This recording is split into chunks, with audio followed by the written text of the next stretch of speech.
মা, 10টা বাজলে সবাই দরজা জানালা বন্ধ করে দেয় কেন? কি আছে বাইরে? তিতলিমা, এ গ্রামে ভয়ঙ্কর পিশাচের ছায়া আছে, তাই সবাই জানলা দরজা বন্ধ করে দেয়। ভুলেও দরজা জানলা খুলবে না, কেমন? যাও, ঘরে সব জানালা বন্ধ করে দাও, 10টা বাজতে চলেছে।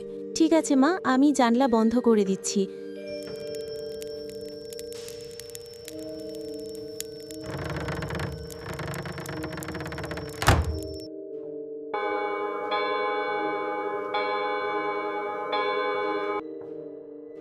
তিতলিমা, ও তিতলিমা, জানলাটা একটু খোলো তিতলিমা।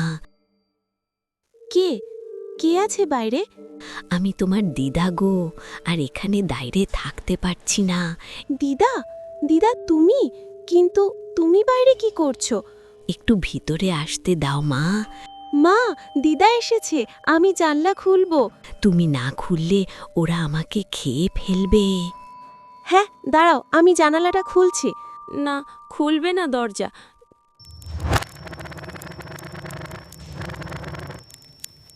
তিতলি,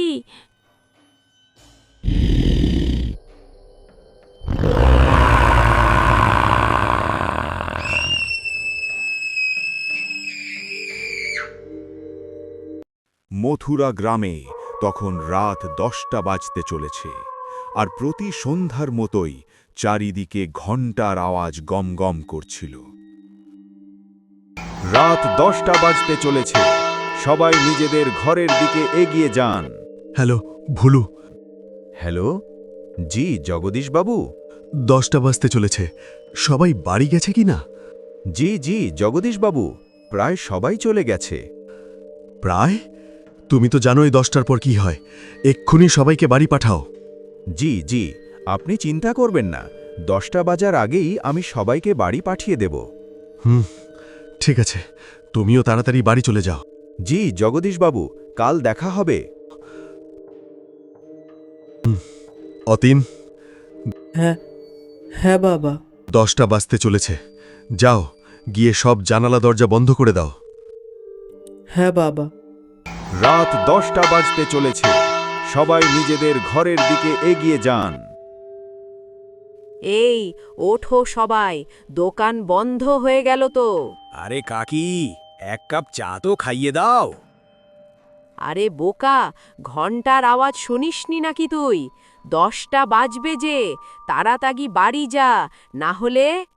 আরে বুড়ি, তুমি খুব বেশি ভাবো, এসব ফালতু কথা, এত চিন্তা করো না। বাবাই, তোর সাথে তর্ক করার সময় নেই আমার কাছে।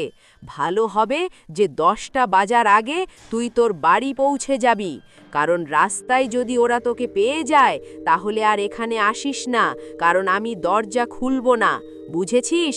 যা এখান থেকে। হ্যাঁ হ্যাঁ, যাচ্ছি যাচ্ছি।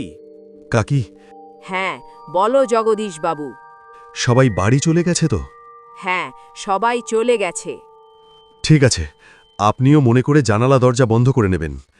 রোজ ফোন করে এই একই কথা বলো তুমি। আরে 7 মাস ধরে গ্রামে কিছু হয়নি, তো এখন কি হবে?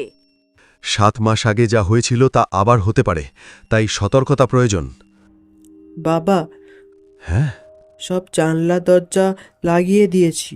আর পর্দা পর্দা লাগিয়েছ? পর্দা কেন? জানলা তো লাগিয়ে দিয়েছি। আর তাছাড়া ওরা তো তখনই ভেতরে আসতে পারে যখন ওদের ভেতরে টাকা হয়।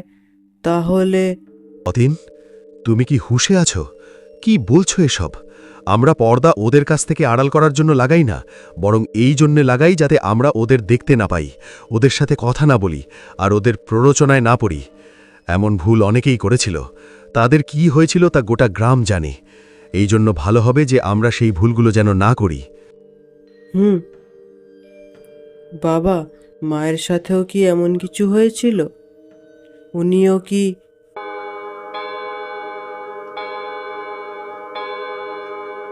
10টা বেজে গেছে, যাও তাড়াতাড়ি গিয়ে পর্দা লাগিয়ে দাও, ওরা এবার আসবে। জগদীশবাবুর কথা মেনে অতীন জানালাগুলোতে পর্দা লাগাতে গেল, কিন্তু সে পর্দা লাগানোর সময় এমন কিছু দেখল যাতে তার জ্ঞান উবে গেল। অতীন বেটা। হ্যাঁ মা, তুমি? হ্যাঁ বেটা, আমি। কিন্তু তুমি এখানে কি করে? তোমার সাথে দেখা করতে এসেছি বেটা। হ্যাঁ, কিন্তু তুমি তো মারা মারা গিয়েছিলে, তাই না? না তো, দেখো আমাকে, আমি তো বেঁচে আছি। কিন্তু বাবা তো বলল তুমি মরে গেছো। তাহলে তোমার বাবা মিথ্যা বলছে বেটা। মানে তুমি মরনি? না, আমি তো শুধু রাস্তা হারিয়ে ফেলেছিলাম। আজ অনেক কষ্টে তোমার কাছে আসতে পেরেছি, শুধু তোমার সাথে দেখা করতে। হ্যাঁ, সত্যি? হ্যাঁ বেটা, হ্যাঁ। এবার চলো, আমাকে ভেতরে আসতে দাও। 10টা বেজে গেছে, ওরা আসছে। হ্যাঁ, আমি বাবাকে ডাকি। না না, বাবাকে কেন ডাকছ? উনি তো আমাকে দেখতে পাবেন না, আর আমি ওকে বোঝাতে বোঝাতে তো অনেক দেরি হয়ে যাবে। তাই তুমি তাড়াতাড়ি দরজা খুলে দাও, যাও। কিন্তু বাবা 10টা বাজার পর দরজা খুলতে বারণ করেছে। বেটা, আমার কাছে বেশি সময় নেই, আমি বেশিক্ষণ বাইরে থাকতে পারবো না। তুমি দরজা না খুললে। না, আমি খুলছি খুলছি। থ্যাংক ইউ বেটা।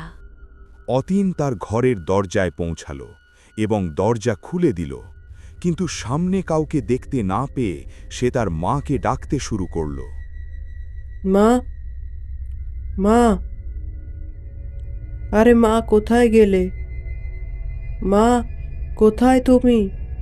তাড়াতাড়ি এসো না। অতীন, তুমি দরজা কেন খুলেছ? বাবা, বাইরে মা ছিল। অতীন বেটা। অতীন তার মাকে তার দিকে আসতে দেখছিল।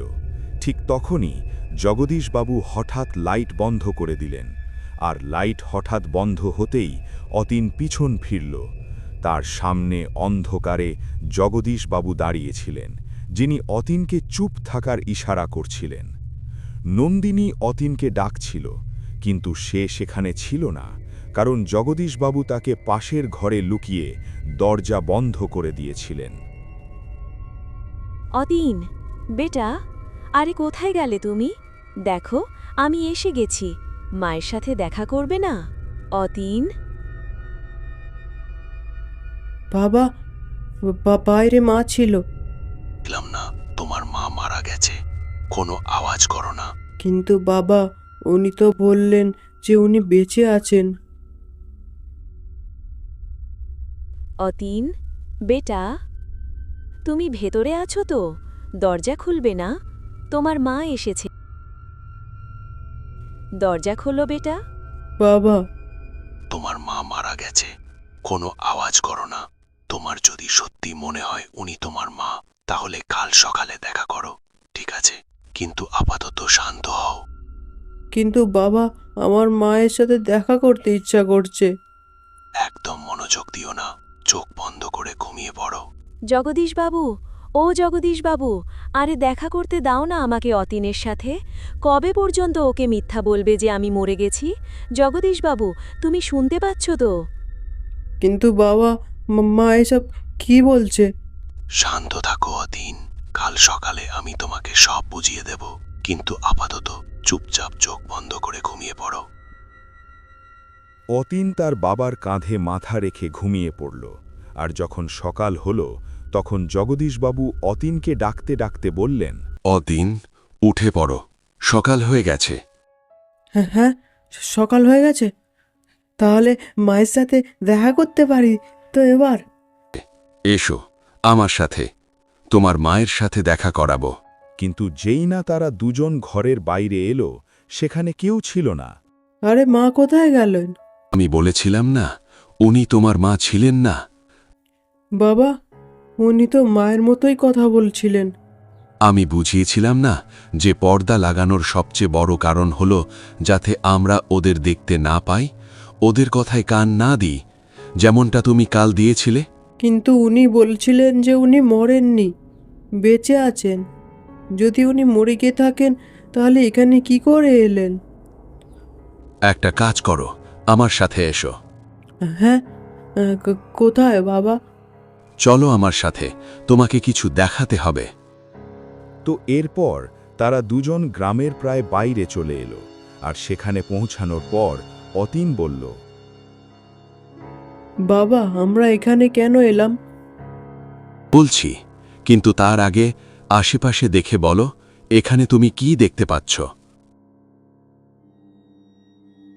এখানে তো কিছুই নেই। সামনে গ্রাম থেকে বাইরে যাওয়ার রাস্তা, আর কাছেই বাবাইদার বাড়ি। তুমি কোথাও কোনো বাস দেখতে পাচ্ছ? হ্যাঁ, ওইদিকে একটা পুরনো বাস আছে। কেন? বেটা, এই সেই জায়গা যেখানে তোমার মায়ের মৃত্যু হয়েছিল। হ্যাঁ, সেদিন আমাদের শহর থেকে ফিরতে দেরি হয়ে গিয়েছিল, আর গ্রামে পৌঁছাতে পৌঁছাতে সকাল 4টে বেজে গেল। সূর্য ওঠার কিছুটা দেরি ছিল, তাই গ্রামের সব ঘরের জানালা দরজা বন্ধ ছিল। এই জন্য সকাল না হওয়া পর্যন্ত ঝোপের আড়ালে লুকিয়ে থাকা ছাড়া আমাদের কোনো উপায় ছিল না। আমরা একটা ঝোপের পিছনে লুকিয়েছিলাম, তখনই আমি তোমার মায়ের একটা আওয়াজ শুনলাম। নন্দিনী, কি হলো? জগদীশবাবু, ওরা আমাদের দেখে ফেলেছে। আমাদের অন্য কোথাও যেতে হবে। হ্যাঁ হ্যাঁ, কিন্তু কোথায়? আশেপাশে কোনো বাড়ি আছে? বাড়ি তো আছে, কিন্তু আমার মনে হয় না এখন কেউ দরজা খুলবে। তাহলে এখন কি করব? ওখানে একটা পুরনো বাস আছে, আমরা সেটার ভেতরে গিয়ে লুকিয়ে থাকতে পারি। হ্যাঁ, ঠিক আছে, চলো। তো আমরা দুজন দ্রুত সেই বাসের কাছে পৌঁছালাম। কিন্তু তারপর আমি তো বাসের ভেতরে চলে গেলাম, কিন্তু তোমার মা আমার পিছনে আসতে পারল না, কারণ উনি বাইরে দাঁড়িয়ে কারো সাথে কথা বলতে শুরু করলেন। কি হলো বেটা, কাঁদছো কেন? আন্টি, আমার খুব ভয় করছে। আমি বাইরে একা পড়ে গেছি। আমার বাড়ি অনেক দূরে। আরে বেটা, কেঁদো না। একটা কাজ করো, আমার কাছে এসো। আমরা এই বাসের ভেতরে লুকিয়ে যাব, তাহলে ওরা আমাদের খুঁজে পাবে না। সত্যি আন্টি? কেউ খুঁজে পাবে না? হ্যাঁ হ্যাঁ, নিশ্চিত কেউ খুঁজে পাবে না। চলে এসো। Thank you aunty. কিন্তু আমি তো তোমাকে খুঁজে পেয়েছি।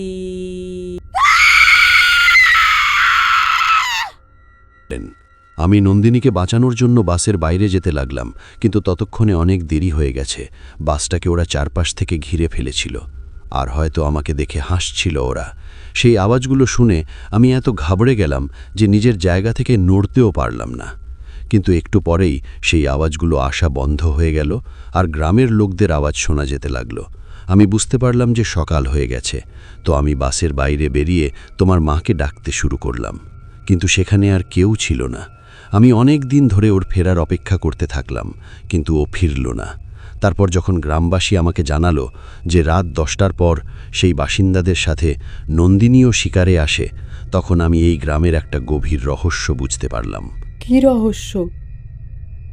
এই যে যারা রাতে এই গ্রামে আসে, তারা এই গ্রামেরই বাসিন্দা ছিল, কিন্তু তাদের মৃত্যুর পর তারা এমনটা হয়ে গেছে।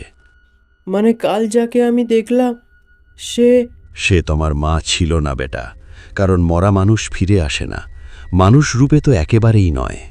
নিজের বাবার সাথে কথা বলার পর অতীনের মনে অনেক কথা চলছিল, আর সে সেই সব চিন্তায় ডুবে কাকির দোকানে বসেছিল। ঠিক তখনই চারিদিক থেকে ঘণ্টার আওয়াজ আসতে শুরু। রাত 10টা বাজতে চলেছে, সবাই নিজেদের ঘরের দিকে এগিয়ে যান। চলো চলো, ঘন্টা বেজে গেছে, বেরো, নিজেদের বাড়িতে যাও। আরে বুড়ি, তুমি আবার শুরু করলে? বললাম তো এসব ফালতু কথা।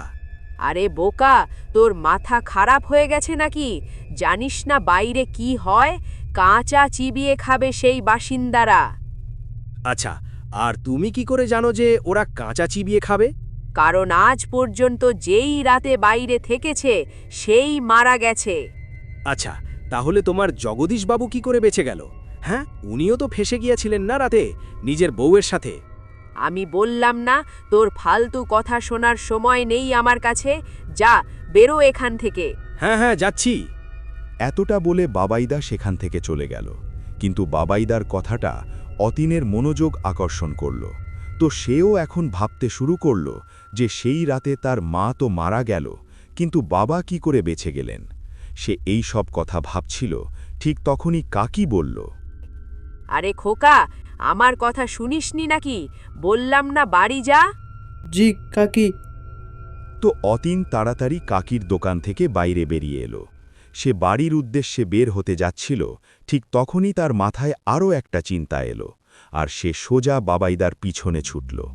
বাবাইদা, ও বাবাইদা, কি হলো খোকা, কোথায় ছুটে আসছিস? আমার না তোমার কাছে একটা কথা জিজ্ঞেস করার আছে। জিজ্ঞাসা কর। এখানে কাকিকে বলেছিলে না? আরে তাড়াতাড়ি বল, জানিস তো 10টা বাজতে চলেছে। তুই বাড়ি না পৌঁছালে তোর বাবা মাথায় হাত দেবে। যে এক রাতে আমার বাবা আর আমার মা বাইরে থেকে গিয়েছিলেন, আর মাকে তো ওরা মেরে ফেলেছিল, কিন্তু বাবা কোনো মতে বেঁচে গেলেন। আরে আমারই কথা আবার দোহরাতে এসেছিস নাকি? তাড়াতাড়ি বল, কি জিজ্ঞাসা করার আছে তোর? না, আমি এই বলছিলাম যে তোমার বাড়িও তো সেই ভাঙা বাসের কাছেই, তাই না? হ্যাঁ, তো তো তুমি তুমি কিছু দেখেছিলে নাকি? আশ্চর্য, বাপ অন্ধ কানুন আর ব্যাটা শার্লক। হ্যাঁ দেখেছিলাম, সব দেখেছিলাম। কিভাবে সেই বাসিন্দারা তোর মাকে ছিঁড়ে খাচ্ছিল। খেতে তো তোর বাবাকেও চেয়েছিল, আর তোর বাবা শালা বাসের ভেতরে লুকিয়ে বসেছিল, আর ওরা না জানি কেন ভেতরে যেতে পারছিল না। সেই সবাই মিলে সূর্য ওঠা পর্যন্ত বাসটাকে ঘিরে দাঁড়িয়েছিল। কেউ বাসটাকে পেটাচ্ছিল, তো কেউ চিৎকার করছিল, কিন্তু ভেতরে কেউ ঢুকতে পারছিল না। কিন্তু ওরা ঢুকতে পারছিল না কেন? কারণ 10টা বেজে গেছে, কথা বলার সময় শেষ। এবার চল আমার সাথে। না, আমি বাড়ি যাচ্ছি। আরে বোকা, এখন বাড়ি যাওয়ার সুযোগ শেষ হয়ে গেছে। আধ রাস্তায় কেউ না কেউ ছিঁড়ে খাবে তোকে। চল এবার আমার সাথে। হুম। তো বাবাইদা অতীনকে নিয়ে তার বাড়িতে চলে গেল। ওদিকে জগদীশবাবু নিজের বাড়িতে খুব চিন্তিত হয়ে উঠছিলেন। অতীন কোথায় রয়ে গেল? এখনো বাড়ি ফিরল না কেন? কাকিকে জিজ্ঞাসা করি। হ্যালো কাকি। হ্যাঁ জগদীশ বাবু, আমার মনে হচ্ছিল যে তোমার ফোন আসবে। সবাই চলে গেছে, আর আমি দরজা জানালাও লাগিয়ে নিয়েছি, তাই চিন্তা কাকি, অতীন ওখানে আছে নাকি? হ্যাঁ, অতীন, ও তো কতক্ষণ আগেই এখান থেকে বেরিয়ে গেছে। অতীন বাড়ি ফেরেনি কাকি? তুমি একটা কাজ করো, বাকি লোকদের ফোন করে জিজ্ঞেস করো। কি জানি, হয়তো অতীন কারো বাড়িতে থেকে গেছে। ঠিক আছে। যেখানে জগদীশবাবু অতীনকে সব জায়গায় খুঁজে যাচ্ছিলেন, সেখানে অতীন বাবাইদার সাথে তার বাড়িতে চলে এসেছিল। তো এখন তারা দুজন একসাথে বসেছিল। ঠিক তখনই অতীন বাইরে থেকে একটা পরিচিত আওয়াজ শুনতে পেল। বাবাই, ও বাবাই। এটা তো আমার মায়ের আওয়াজ। ঠিক চিনেছিস খোকা, তোর মাই আছে বাইরে। এবার একটা কাজ কর, এখানেই থাক আর এখান থেকে মজা দেখ। দেখ, আমি এসে গেছি। হ্যাঁ মেয়ে, ডাকছিলি না আমাকে? লে দেখ, আমি এসে গেছি।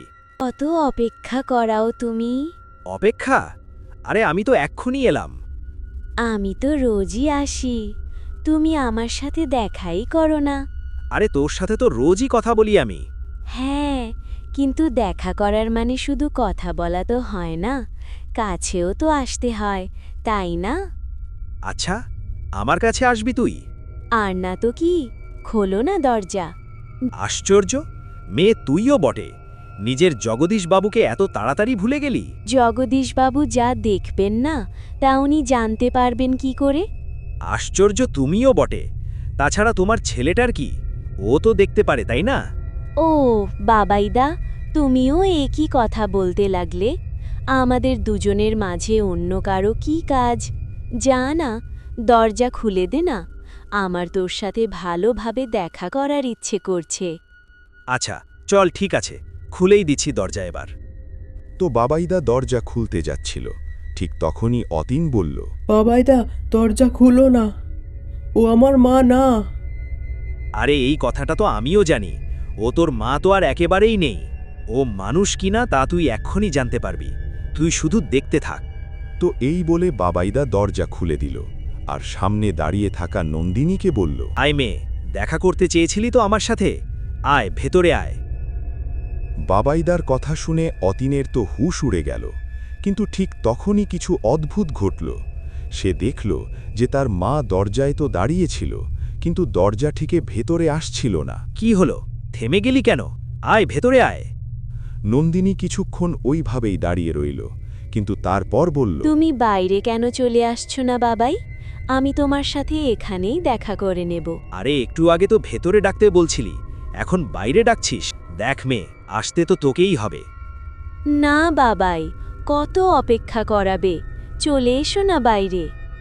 নন্দিনীর জবাবগুলো শুনে অতীনের মনে অনেক প্রশ্ন জাগতে শুরু করেছিল, যেমন তার মা ঘরের ভেতরে কেন আসছে না, আর সে বারবার বাবাইদাকে বাইরে আসতে কেন বলছে।